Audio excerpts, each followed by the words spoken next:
ડોલવણ વાંકલા ગામે પ્રાથમિક શાળાનું મકાન આધુનિક અને મજબૂત બને તે માટે ગ્રામજનોની તત્પરતા અને જાગૃતતા. કોન્ટ્રાક્ટરે ગ્રામજનોની માંગણી પ્રમાણે મજબૂત કામની ખાતરી આપી.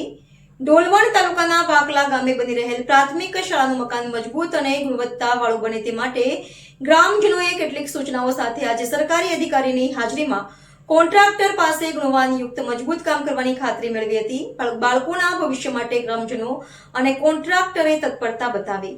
તાપી જિલ્લાના ડોલવણ તાલુકાના વાંકલા ગામની પ્રાથમિક શાળાના નવા મકાનના બાંધકામને લઈને છેલ્લા કેટલાક દિવસોથી ગેરરીતિ અને હલકી ગુણવત્તાના મટીરીયલના ઉપયોગના આક્ષેપો ચર્ચામાં હતા.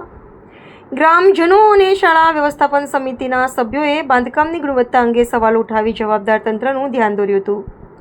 આક્ષેપો સામે આવતા કોન્ટ્રાક્ટર તેમજ સંબંધિત વિભાગના અધિકારીઓ સ્થળ પર દોડી આવ્યા હતા અને સમગ્ર મામલે સ્થળ પર તપાસ હાથ ધરી હતી.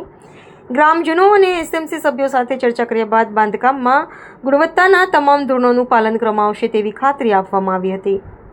અધિકારીઓ અને કોન્ટ્રાક્ટર દ્વારા ગ્રામજનોને વિશ્વાસ અપાયો છે કે બાળકોના ભવિષ્ય સાથે કોઈપણ પ્રકારનું સમાધાન કરવામાં નહીં આવે અને શાળાનું મકાન મજબૂત, સુરક્ષિત તથા સારી ગુણવત્તા સાથે તૈયાર કરવામાં આવશે. મારું નામ ઈશ્વરભાઈ બાબુભાઈ ગામિત, હું શાળાનો એસએમસી સભ્ય છું. કયું ગામ? વાંકલા. હવે આ જે શાળાનું બાંધકામ થયેલું છે પ્રાથમિક શાળાનું, એમાં શું શું ભ્રષ્ટાચારની વાત તમને લાગે છે? હવે સીધું અહીંયા દેખાઈ આવે છે કે નબળી સિમેન્ટનો ઉપયોગ કર્યો છે, રેતી નબળી છે, જે સોયા છે તે પણ નબળા છે અને યોગ્ય રીતે બાંધકામ કર્યું નથી એ લોકોએ.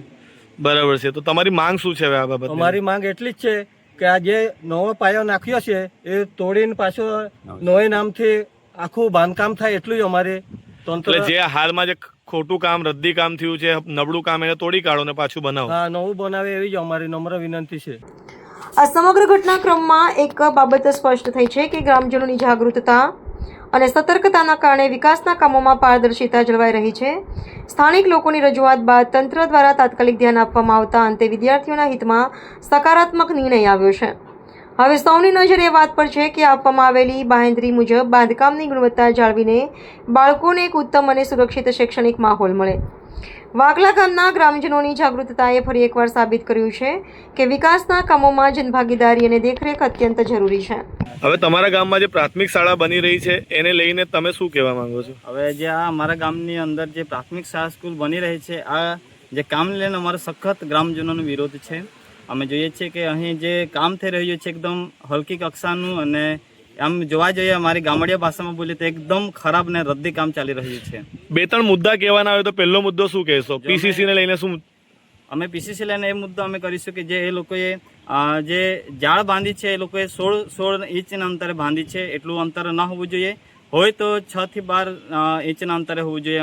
એમ સળિયા બચાવવાની કોશિશ કરી રહી છે. એ લોકોએ સળિયા બચાવવાની કોશિશ. પછી પીસીસી માં બીજું શું વાપર્યું છે અને શું નથી વાપર્યું? એ લોકોએ પીસીસી ની અંદર જે અમારા ગામડિયા ભાષાની અંદર વાત કરું તો રોડા એટલે કે ઈંટોના ટુકડા કાં તો પછી ગારાવલ નાખવું પડે છે. એ લોકોએ કશું નાખ્યું નથી અને એ લોકોએ કંઈ કે માટી પર ગોબો મારી છે કહે છે, એ પણ નથી માર્યો. એ લોકોએ માટીની ઉપર જ એમ એકદમ ઓછા સિમેન્ટ અને એકદમ ઓછી કપચી અને રેતીના એ લોકોએ પીસીસી કરી છે. કોલમ ઊભી કરવામાં શું લોચા માર્યા છે?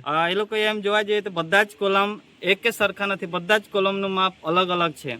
અમે એક લાઈનની અમે માપણી કરી તો એક કોલમની માપ અમે જોઈએ તો 92 અને બીજા કોલમની માપ કરી ત્યાં 93 આવ્યા અને છેલ્લું કોલમ માપ કરી ત્યાં 98 આવ્યા. એટલે જેમ જેમ અંદર જાવ તેમ તેમ પહોળું થતું. હા, જેમ જેમ અમે અંદર ગયા તેમ તેમ પહોળું થતું ગયું અને એ લોકોએ પોતાની ભૂલ છુપાવવા માટે એ લોકો તે પેલી સળિયાના વાંકાવાળીને ઉપરથી સીધી કરવાની કોશિશ કરે છે. તમે આ બાબતે તાલુકા પ્રાથમિક શિક્ષણ અધિકારી, જિલ્લા પ્રાથમિક શિક્ષણ અધિકારીને રજૂઆત કરી તો શું કીધું એમણે? એ લોકો એ લોકો આવવા માંગે, અહીં આવીને એના માટે તપાસ કરવાની માંગણી કરી છે અને એ લોકો આવવા માંગે છે. એ લોકો આવશે ત્યારે પછી અમે અમારી માંગણી હજુ રજૂઆત કરીશું. બરાબર. ને કુલ મળીને તમારી માંગ શું છે આ સ્કૂલને લઈને? અમારી એક જ માંગ છે, આખા ગ્રામજનોને એક જ માંગ છે કે આ સ્કૂલને આ જે બાંધકામ થયું છે એને અમે અટકાવી દીધું છે ગ્રામજનો લોકોએ, અને ફરી તોડીને ફરી એક ગામના જે સારા જાણકાર છે લોકોના અંડરની અંદર રહીને ફરીથી બાંધકામ શરૂ કરવામાં આવે. એકવાર તમે જ્યારે કામ અટકાવી દીધું એના પછી આ લોકોએ પછી રાતોરાત કઈ રીતે પાછું બાંધ્યું? એ લોકો સાહેબ એમાં થયું આવું છે કે જ્યારે ગ્રામજનો આવ્યા ત્યારે એકદમ ખરાબ રીતે કામ કરવામાં આવ્યું ત્યારે જ્યારે ગ્રામજનો આવ્યા ત્યારે આ કામ અટકાવ્યું અને રાતોરાત એ લોકોએ ફરી આ કામને એ લોકોના કામને છુપાવવા માટે એ લોકોએ સળિયા પણ સીધા કરી દીધા અને રાતોરાત એ લોકોએ ફરી અમુક જે રદ્દી કામ હતું એને ઢાંકવા માટે લોકોએ રાતોરાત કામ કરી નાખ્યું અને જે સિમેન્ટ હતી એને પણ એ લોકોએ જે હલકી કક્ષાની સિમેન્ટ હતી એને પણ એ લોકોએ રાતોરાત બદલી ગઈ. બદલી કાઢી અને બીજી સારી સિમેન્ટ લાઈન મૂકી.